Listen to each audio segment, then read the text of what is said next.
Une violente bagarre entre deux bandes rivales a semé la panique samedi soir dans le centre commercial de B2 à Torcy en Seine-et-Marne. Les jeunes se sont affrontés à coups de battes de baseball et de machettes.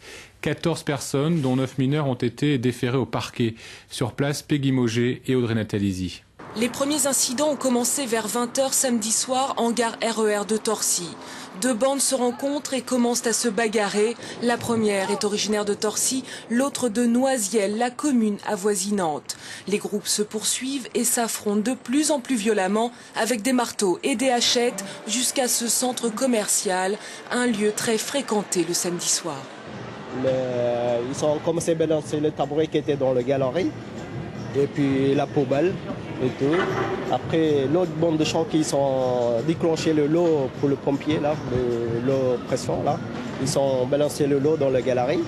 Après, le vigile, ils ont fait sortir tout le monde. Bilan, 2 blessés à l'arme blanche, 14 personnes sont interpellées, 9 d'entre eux sont mineurs. Mais à Torcy, aujourd'hui, certains jeunes refusent de parler de bandes rivales.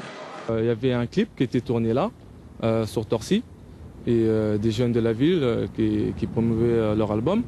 Et en fait, suite à la fin du clip, il y a eu des jeunes qui participaient au clip, qui sont rentrés pour prendre le bus, pour rentrer chez eux, et sont tombés sur un groupe d'individus d'une ville avoisinante qui est venu pour régler leur compte. Maintenant que ce soit un récurrent entre Noisiel, le Cours des Roches et le Mail de Torcy, c'est vraiment depuis 2 ans, depuis les violences urbaines, c'est la première fois qu'il y a un affrontement, un attroupement aussi important et aussi sérieux. C'est vraiment un cas ponctuel. Les 14 personnes ont été déférées devant le procureur de Meaux. Elles devraient être mises en examen pour violence aggravée et attroupement armé. Autre soirée de violence, cette fois-ci à la Cité de l'Europe à Aulnay-sous-Bois en Seine-Saint-Denis. Des affrontements ont éclaté samedi soir entre des jeunes et des policiers à la suite de l'incendie d'un boîtier EDF. 6 personnes ont été placées en garde à vue, dont 3 mineurs.